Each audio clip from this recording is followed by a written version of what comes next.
the disadvantages. And one of our disadvantage was poor storage of equipment. In the carpentry area, the equipments were not well stored, such as the fragile equipment. For example, the 3D rulers which are used for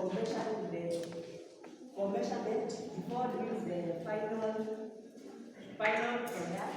They were not well stored, and even the tape measures that need to be stored very well, they were not properly placed in the place that they are supposed to be.